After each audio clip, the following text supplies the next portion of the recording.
Boleh tak andai macam ni? 091 sekali lagi 091. Kita bincang bab Tuhan dah ni. Mari dengar dulu sekali lagi tu. Tuhan ni dah buat, untuk Tuhan ni buat sekali lagi. Macam apa cerita ni? Bodoh. Apa bodoh? Dah Tuhan ni buat, berarti Tuhan ni dah tak ada peluang nak buat. Pasal apa? Dah kena buat. Bila Tuhan ni buat, buah pen. Bila yang ni garis, yang ni tak payah garis lah. Okay? Garisan kedua di atas apa yang ada, itu bukan dia yang buat. Yang pertama yang buat. Bila yang pertama buat, yang kedua tak mungkin boleh buat lah. Pasal kebarangkalian buat ada satu lah. Pasal kita tengok alam ni semua satu. Tuan-tuan ada berapa dalam dunia? Bukan 7 lah. Itu pahaman merepet orang duk sebut. Yang Melayu duk pegang lama lah. Mana ada 7 super dengan kita. Tak ada serupa lah. Kita satu dalam dunia ni. Akhirat esok panggil nama kita seorang-seorang tu lah. Tambah disebut keturunan Ahmad Ruzaini bi Abdul Rahman, Abdul Rahman bi Darus, Darus bi Haji Gah bi Abu Bakar. Atas ada tu tak pandai lah.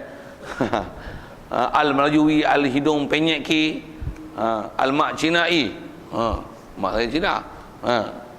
Tak ada lah orang lain lah. Saya lah. Satu lah. Saya sebut saya lah tu. Satu lah. Apa faham bila satu? Adakah Tuhan buat saya satu? Dua macam mana? Dua yang dua-dua semua power buat, tak mungkin. Pasal kalau dua-dua semua power buat, dia mesti jadi dua dalam dunia. Ada dalam dunia ni dua ada. Madah ada berapa madah? Satu lah dalam dunia tu, carilah madah ni lah maksudnya. Ada dua. Semua satu. Dajjal esok apa? Dua. Nabi Isa esok dua. Semua kita tengok patah kejadian sebenarnya dalam dunia ni orang tak nak bagi jadi. Semua satu. Apa faham bila semua satu? Yang menjadikan kita ni adalah satu. Kalau yang menjadikan kita semua ni adalah dua Tuhan yang super power, dia akan jadi dua. Kalau yang menjadikan kita semua ni ialah tiga, apa akan jadi? Tiga. Tu 0.1, 0.1 mesti 0.2. 0.1 ada 3, 0.3. Kalau ada 10, 0.1 dia akan jadi 1.0. Tu saya kata tak arti perpuluhan, pergi ngaji perpuluhan. Saya bukan ajar matematik, tapi tu fakta matematik. Dan fakta kaedah akal, kaedah berfikir. Apa yang sebut? Baik. Jadi bila kita dah tengok ada satu mesti pembuat yang begitu handal buat kita sebenarnya satu. Kalau kita andai dua tadi ni, jadi tiang kalau buat dua sekali dan buat satu benda, mustahil. Mustahil dua Tuhan yang sama-sama power buat satu benda. Pasal apa? Dia akan jadi mustahil pada benda yang ada istilah kita belajar dulu, istilah jauhar. Pernah dengar? Jirim, jisim, jauhar. Apa jauhar? Jauhar adalah zarah yang tak boleh dibelah bahagi. Katalah sekarang ni satu molekul yang tak boleh dibelah bagi. Dua Tuhan nak buat satu ni, okey tak?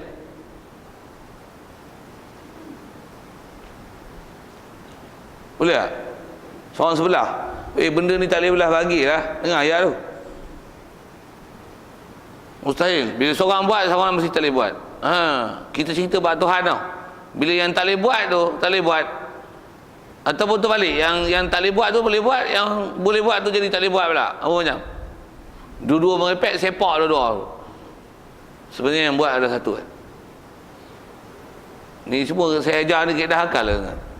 Dan kita belajar ni, itu memang kita belajar kaedah dalil akal. Yang ni sekali lagi saya sebut tu yang ramai orang lari. Pasal kita belajar ni format. Dan Quran ajar apa dalam Quran? Quran ajar format berfikir lah. Tak saya nak sebut. Pasal kaedah berfikir macam ni, ulama' dia takkan bahas melainkan semua ada dalil Quran. Antara saya nak dalil Quran sikit tentang berfikir yang saya dah ajar, yang saya dah sebut. Saya tak selesai yang lagi tu, saja ke Quran sikit. Orang telah sebut apa? Lau kana fihi ma alihatun illallahu la fasadata. La fasadata tu kalau Mansur tafsir tersebut, la fasadata tu dengan mana la adamata. Apa maksud tu? Lau kana fihi ma alihatun, kalaulah pada langit bumi ni ada alihatun, ada beberapa Tuhan, illallahu, melainkan Allah Ta'ala, maksudnya selain Allah Ta'ala. Ada Tuhan yang several lagi God, yang bukan orang salah lah, pasal orang salah mana ada Tuhan yang macam dia tapi andai kan ada, apa akan jadi pada langit bumi? La fasadata, asal terjemah ayat Quran tu rosak keduanya. Apa maksud rosak tu? Ulama tafsir kata takkan ada kedua-duanya. Quran tu macam mana fakta boleh Quran kata kalau ada Tuhan banyak, alam ni tak ada? Saya nak buktikan tak ada lah. Tapi alam ni ada. Bila alam ni ada, maksudnya apa? Tuhan satu, bukan banyak. Kalau banyaknya, alam tak ada. Ni dua ada tak ada? Maksudnya satu. Macam mana boleh ada alam ni memahamkan Tuhan satu? We are going on that. We are talking about that. Bila dua Tuhan, dua bersama-sama, tapi boleh buat salah satu, mustahil. Mustahil. Kalau satu molekul pun mustahil berkongsi dua Tuhan yang sama power. Kalau molekul yang banyak-banyak macam mana? Pun akan mustahil. Mengapa? Kerana setiap benda yang besar, dia mesti berasal daripada setiap molekul yang satu kecil-kecil. Boleh faham saya cakap apa? Kalau katalah benda ni sekarang, kena kan benda besar ni. Besar maksudnya molekul yang membentuk dia mesti banyak baru boleh hasil benda macam ni. Berapa yang tanya saya? Kalau kata Tuhan ni buat sebelah, buat sebelah. Sebelum nak buat sebelah, setiap satu molekul tu, adakah mungkin dua Tuhan kongsi buat satu? Yang ni yang disebut tak mungkin akan ada mu'assiraini ala asarin wahid. Dua pembuat yang hebat membuat kesan yang satu, mustahil. Macam mana boleh pen dua-dua 0.1 menghasilkan hanya garisan 0.1? Mustahil. Tak masuk akal. Bila garisan 0.1, mesti maksudnya yang melukiskannya garisan itu adalah 0.1. Baik, itu yang kita andaikan dua-dua buat serentak. Mustahil. Kalau satu buat pun mustahil. Hak mana mustahil? Mustahil, dan dia akan menafikan keadaan dua-dua itu adalah Tuhan. Pasal bila satu boleh buat, yang kali kedua ni buat perbuatan yang sama di atas perbuatan yang pertama, maka yang kedua bukan Tuhan, pasal dia tertinggal. Padahal kita andaikan dua Tuhan ni sama-sama power. Bila yang ni tertinggal, yang ni merepek, yang pertama pun merepek je. Dua-dua buat bab bukan masuk bab ketuhanan, sepak lah. Pahaman tu bodoh. Nak kata bodoh, macam mana boleh faham bodoh? Pasal tak mungkin. Macam mana alam ni kita tengok satu, macam mana boleh andaikan pembuatnya adalah dua? Apa ni? Apa kaedah macam ni?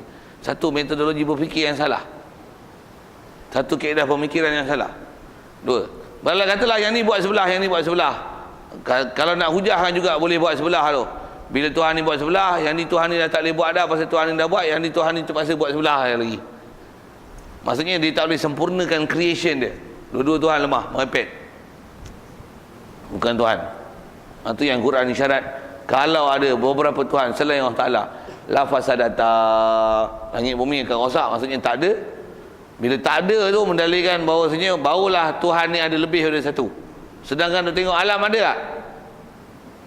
Ada. Rosak alam ni, cantik. Quran sebut ma tara fi khalqir rahmani min tafawut. Kamu takkan boleh lihat dalam penciptaan Allah Ar-Rahman ini perkara yang istilahnya tak balance, yang tak seimbang.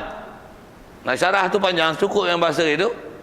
Bila kita faham cantik balancing dia, semua cantik. Kita punya jari pun nak ruas jari, tapak tangan, betul? Tapak tangan, yang ni lagi ke siku. Dua jengkal adalah satu hasta. Betul hasta pula lipat. Depa. Cantik kan? Cantik. Orang terlawat. Apa saya nak cerita ni? Benda yang tak seimbang tu takkan ada. Baik, yang kita tengok seimbang, cantik. Apa faham? Yang membuatnya mesti satu. Kita nak dalih situ, kita nak dalih situ. Nak kaedah berfikir tu. Satu, kalau ikut, dia ada tiga keadaan yang masyhur sebut ulama dalam pembahasan ni. Dua Tuhan buat dengan berkongsi nak buat satu benda adalah mustahil, serentak. Buat dulu kemudian pun mustahil. Yang kedua pasal dia hukum lemah. Bila yang kedua lemah, yang pertama mustahil juga pasal kita andaikan dua-dua Tuhan ni sama, merepek. Ataupun andai kata boleh buat separuh-separuh, Boleh buat separuh-separuh, berarti merepek juga pasal tak sempurna, masing-masing tak boleh menyempurnakan kejadian apa yang dia nak buat. Jadi pahaman tu adalah pengarut keputusan apa? Mestilah alam ni dijadikan oleh Tuhan yang satu. Kaedah mudah tuan, dua pasang lampu, dua batang lampu, adakah mungkin satu objek akan hasil dua bayang? Dua batang lampu, dua bayang lah. Kalau nampak satu bayang, apa faham? Satu lampu. Kalau macam kat stadium tu nampak macam-macam bayang, ya? Banyak lampu. Jadi yang kita dah nampak bayang satu, apa faham? Satu sumber cahaya. Kita tengok dalam dunia ni semua satu-satu, apa faham? Yang menjadikan alam ni satu. Bulan ada apa? Matahari ada apa? Kita ada apa? Apa faham? Allah satu. Allah satu. Sikit kita tengok alam tapi boleh mendalil dengan Allah Taala. Itu dalil. Tapi nak dapat keupayaan berfikir tu, arti yang Quran dia ajar kita dalam bab-bab berfikir ni, dah ada ayat-ayat Allah Taala sebut dengan inna fi zalika la ayatil liqaumin yaqilun. Semuanya jadi tanda bagi orang ada akal. Satu, ulama kita ajar dengan metodologi berfikir dan dia dah bimbing kita bagaimana nak dapatkan keputusan tersebut. Macam mana pun asal bicara kita adalah nak berdalil, nak syarahkan ke akidah tu. Cuma berdalil ni menggunakan satu kaedah akal yang kita duk bicara ni, menggunakan kaedah berfikir apa dia? Alam ni mendalilkan Allah Taala satu. Sekejap. Saya dah syarahkan sekali lalu tu. Pasal bila sebut kata, andai kata dua Tuhan, tak dapat tidak, mesti dua sama ada dua Tuhan ni berkelahi ataupun berpakat. Berkelahi tak jadi alam, berpakat pun tak jadi alam. Pasal mustahil dua Tuhan buat satu benda, dua Tuhan buat satu benda dengan kali pertama dan kali kedua, dua Tuhan buat dengan kaedah berpakat, buat seorang separuh, tiga-tiga tu merepek. Yang menjadikan alam mesti satu. Barulah alam ni jadi. Kalau kata tak berpakat, kalau kata berpakat ataupun kelahi, alam tak jadi. Alam tak jadi apa? Duk tengok depan mata dan kita adalah sebahagian pada alam itu. Mendalilkan Allah Taala satu. Cuma macam mana pahaman ni tuan-tuan nak serat dalam hati kita, lepas tu yakin Allah satu. Dengan dalil berfikir tu. Yang ni yang selalunya tak dapat kat kita. Pasal kita dalam bab berdalil ni, terutama kalau sebut dengan metodologi berfikir ni lemah. Seluruh santai, ingat santai faham, punya santai tak faham. Sajalah saya sebut-sebut itu tuan-tuan, pasal saya ada pengalaman ngajar budak lama kan. Saya salah seorang istilahnya guru pondok, guru sekolah. Saya pun dulu ngajar matematik kat di sekolah. Yang tu pelajaran santai. Ada soalan? Tak ada. Kita ingat faham lah tu. Tak ada soalan. Bagi kerja rumah buat, tengok. Oh dia. Kita ajak pula, ajak asal 4 dekat 5. Kita ajak 3, 4, 5, kita tak tahulah base dia, pengetahuan sedia ada dia macam mana. Kita pun ajar lah. Ajar pun mula-mula dekat 4 ni, dia mula masuk matrik. Saya masuk vektor. Matrik ada baris dengan lajur. Kita ajar lah baris lajur gini matrik identiti apa, tutek ajak. Faham? Ada masalah? Ada. 1001 apa, tukar-tukar macam ni. Bagi buat kerja, seorang tak boleh buat. Tu dia. Apa belajar matematik macam mana? Apa faham baris lajur? Kali. Rupanya kita tanya persamaan, nak tukar persamaan jadi positif, negatif, balik kali jadi bahagi, tu pun tak pandai. Penat aku ajak. Kita punya keupayaan untuk memproses tu tak ada. Masa tu kita bicara pun tuan, dalil-dalil akal. Kita tak reti nak menilai kebenaran kalian. Mustahil tak mustahil tu.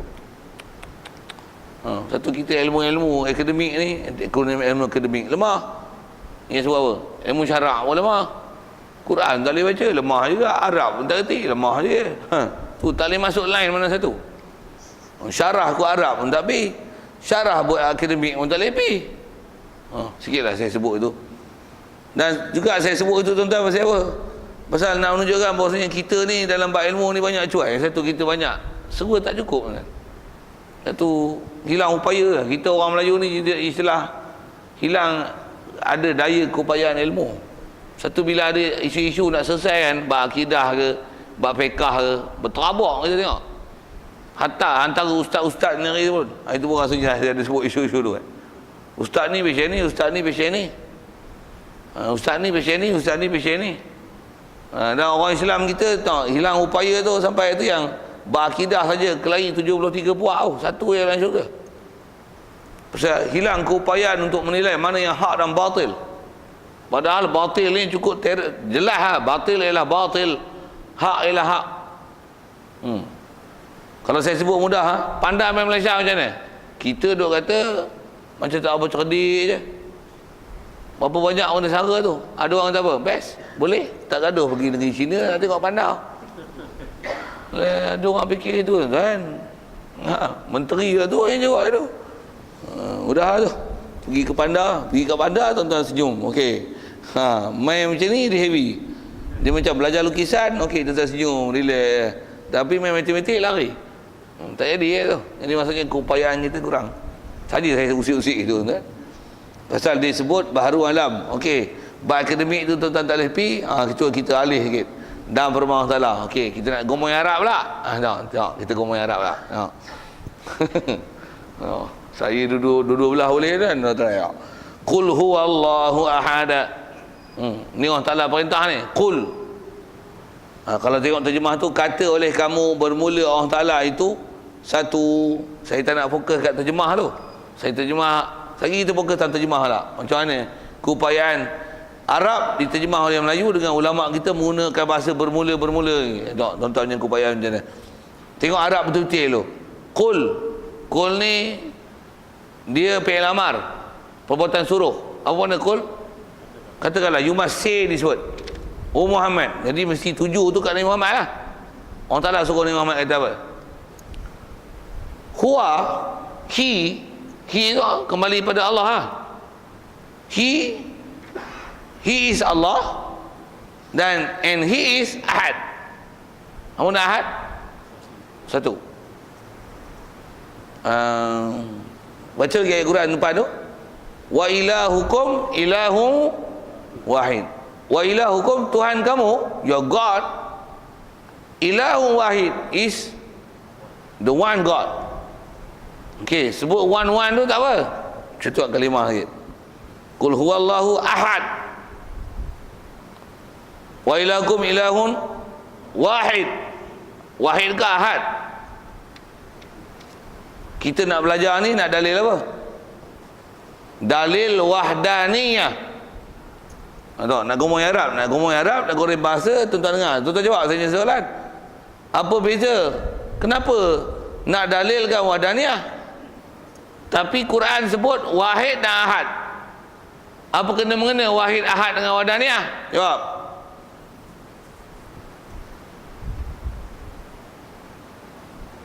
Lagi out. Tak ada langsung keupayaan berfikir. Pasal dia bukan bab fikir, dia ialah knowledge about language. Wahdaniyah, itu saya ada syarah. Rasanya awal-awal bab belajar wahdaniyah ni. Wahdaniyah daripada perkataan asalnya wahid, cuma dia ada wahid dan ahad tu. Yang kita bukan belajar wahid dan ahad, kita belajar wahdaniyah. Maksudnya ada yang nisbah, wahdaniyah. Macam saya disebut insaniyah. Jadi wahdaniyah maksudnya dia asalnya daripada wahid, tapi bila sebut wahdah maksudnya kesatuan, dan nisbah wahdaniyah tu maksudnya yang dinisbahkan kepada satu. Dipanggil wahdaniyah, nisbah pada satu, maksudnya memahamkan macam mana dah belajar awal kitab dulu dalam bab ni. Maksudnya Allah satu, asa pada zat, asa pada sifat, dan asa pada perbuatan. Itu dengan syarahan. Apa sih saya duk sebut ayat Quran tu ialah disebut ahad wahid. Wahdaniyah main mana? Wahdaniyah ni ialah kombinasi daripada apa yang boleh dipaham dari wahid dan ahad. Okey, tanya lurah lagi. Apa beza wahid dengan ahad? Kita terima wahid pun satu, ahad pun satu. Tak ada beza. Beza. Tengok beza pasal apa. Tu saya kata Arab sikit. Tak boleh terima Arab tak Arab. Kalau saya kata rajulun la yaghlibuhu ahad, saya tukar ahad tu kepada ayat rajulun la yaghlibuhu wahid. Terjemah apa? Rajulun, lelaki ni, la yaghlibuhu ahad, tak boleh mengalahkan dia ahad. Maksud ke Melayu kita tak boleh mengalahkan dia oleh seorang pun. Dia ada pun. La yaghlibu ahad. Maksudnya seorang pun tak boleh kalahkan dia. Kalau kita sebut rajulun la yaghlibuhu wahid, lelaki yang tak boleh dikalahkan oleh seorang lelaki, oleh seorang. Dia akan maknanya tu. Jadi apa beza wahid dengan ahad? Bila sebut wahid, maksudnya dia bukan fokus menafi berbilang, dia menafikan berbilang 2, 3. Jadi wahid dia menafikan juz'iyah. Ahad menafikan ta'adud. Susah tu tuan-tuan, belajar tu. Saya cerita apa? Tadi saya syarah hukum akal akademiknya. Yang ni saya syarah ayat Quran. Saya syarah ayat Quran masih Arab.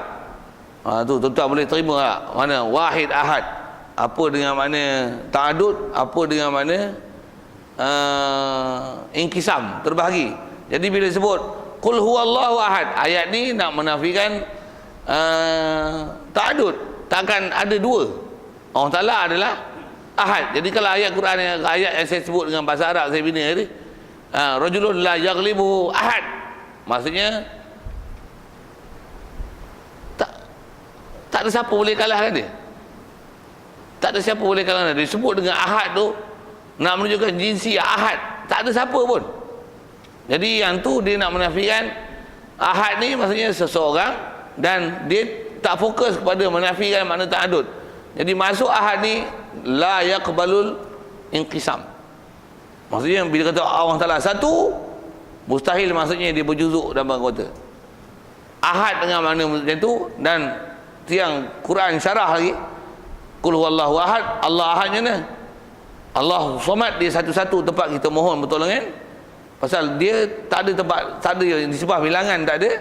Dan juga lam yalid wa lam yulad, dia tak beranak dan dia tak diperanakkan. Maksudnya dia ni bukanlah keluar daripada sesuatu, dan bukan daripada dia keluar sesuatu. Jadi apa maksud? Itulah maksud ahad. Ahad ni maksudnya dia bukan istilahnya kombinasi daripada sesuatu yang dia terkeluar daripada satu, ataupun sesuatu keluar daripada dia, bahkan dia satu. Mustahil ada istilah berjuzuk, beranggota, istilahnya inqisam, apa boleh dibelah bahagi. Pasal itulah maksud ahad. Ahad maksudnya mustahil dia dibina kombinasi daripada sesuatu, combine dengan dia jadi dia satu. Tak. Allah Ta'ala bukan macam tu. Satu mustahil dengan kita belajar lepas. Mana kita belajar alam bab mukhalafah, mustahil berjuzuk, maksudnya bermuka, mustahil bertangan, mustahil berkaki, subhanallah. Pasal itu ternafi dengan mukhalafah lil hawadis, laisa kamitslihi syai', dan ternafi juga dengan perkataan ahad. Bila sebut ahad, mustahil dia berjuzuk beranggota. Pasal dia bukan terpasil, mumpasil min syai', dan bukan syai' mumpasilun minhu. Bukan dia keluar dari satu dan dia satu keluar dari dia. Tidak. Itu maksud wahid. Itu maksud ahad. Wahid dia menafikan berbilang. Maksudnya bila wahid, maksudnya bukan dua, bukan tiga, bukan empat. Jadi kombinasi mana wahid ahad tu yang kita belajar wahdaniyah. Jadi yang tu yang dia merangkum sekali. Ada kita belajar istilah, ada nama kam muttasil, ada kam mufasil, fi zat, fi sifat, dan fi af'al. Saja saya nak sebut itu tuan-tuan, nak kata ayat Quran dan nak ambil faham satu. Dan daripada fahaman Quran tu, ulama syarahkan kita dalam bentuk tauhid yang dah dimurnikan, pula tu disyarahkan siap dengan huraian yang kalau kita balik pada Quran, itulah kaedah bahasa. Kita mana satu tuan-tuan boleh masuk ayat Quran yang bahas wahid ahad macam tu. Dalam kita luar Arab tu erti perhentian atau terjemah aja pula tu. Lepas tu macam mana pula daripada wahid ahad boleh kepada perkataan wahdaniyah, itu belajar ilmu istiqaq pula. Macam mana nak istiqaqkan kalimah, kombinasikan daripada wahid dan ahad dengan memaknakan dia dua-dua makna tu terkandung dalam tu. Itu yang hasil nama perkataan wahdaniyah. Apa kaedah nak keluarkan kalimah macam tu? Kena faham bab nisbah dalam kaedah Arab. Macam Melayu, Melayui, Arab, Arabi, Arabiyah. Insan, insaniyah. Jadi wahid, ahad, wahdaniyah. Mesti belajar ada kombinasi Arab yang tu, tuan-tuan pandai tu baru boleh nak buat. Tak ada, dengar je lah saya cerita apa. Waktu kaedah berfikir pula tadi, dengan kaedah tu lah, kalau dua Quran juga ajar berfikir, laukana fihima alihatun illallahu lafasadata. Allah Ta'ala ajar kaedah berfikir. Kalau dia gunakan kalau menunjukkan satu kaedah berfikir dengan istisnai. Kalau lah ada dua selain daripada Allah Ta'ala, ada Tuhan banyak-banyak, apa akan jadi? Alam ni rosak. Jadi apa kita faham ayat selanjutnya? Tengok saya nak sambung. Kalau ada dua Tuhan lain pada Allah Ta'ala, alam ni rosak binasa, alam ni tak ada. Tapi duk tengok alam ni ada. Apa fahamnya? Memang Allah Ta'ala satu, tak ada Tuhan berbilang-bilang selain pada Allah Ta'ala. Itu apa tu? Itu kalau kita belajar adalah kaedah qiyas, dipanggil qiyas iqtirani. Itu belajar satu ilmu lain pula. Pasal saya sebut itu tuan-tuan, pasal memang bila bahas ilmu ni tuan-tuan, apa saja kita belajar bab, dalam bab bahas ni, bila bab ilmu dia mesti dengan gunakan sumber-sumber kaedah syarahan macam tu. Yang ni yang kata kita kalau bukan ahli ilmu, tu yang kita tak mantap pun. Pasal tuan-tuan boleh masuk line saya mana? Line Arab boleh masuk? Line akal macam tu boleh masuk tak? Yang ni yang kata kita mengaji macam mana nak mantap? Tu yang susah kan. Saya nak belajar, saya nak boleh cerita macam saya nak ngaji, saya nak cerita kat tuan-tuan ni. Saya ngaji berapa tahun saya pulun. Nak boleh cerita satu-satu, tu pun boleh macam ni ya nak cerita. Tapi saya tahu asal usul main mana. Saya belajar daripada sumber-sumber yang Tok Guru pula cerita pakar-pakar. Okeylah, saja ke sana. Macam mana pun itu kaedah dalil. Dalil ni memang ni bab susah. Sama ada dalil dengan bab bahasa, sama ada dalil dalam bab akal, dia ada bab susah. Apabila tidak, tuan-tuan mesti faham macam ni. Pasal yang ni yang fardu ain, yang asal. Kalau tuan-tuan tak boleh mentabat dalil tu satu hal. Macam mana pun nak sebut ini. Tuan-tuan mesti akidah macam ni. Jangan duk ubah sampai kiamat. Apa dia? Allah mesti satu. Asal zat, asal sifat, asal fa'al. Itu konkludasi kita dah belajar semua. Maksudnya tak akan ada berbilang dua Tuhan yang berasin, ataupun Tuhan ni zat dia tu berjuzuk beranggota, mustahil gitu. Pasal dua-dua tu diisyarat daripada wahid dan ahad. Bila sebut ahad maksudnya menafikan ada berjuzuk beranggota. Bila sebut kata dia wahid maksudnya mustahil ada dua tiga.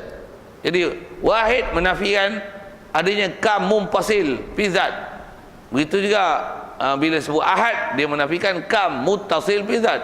Mustahil dia berjuzuk bertangan beranggota. Pasal Allah Ta'ala bukan dia ni kombinasi daripada sesuatu ataupun sesuatu keluar pada dia. Subhanallah.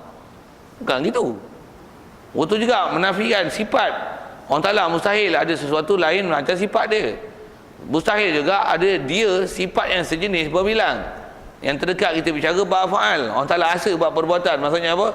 Tidak ada apa-apa perbuatan melainkan semuanya adalah perbuatan Allah.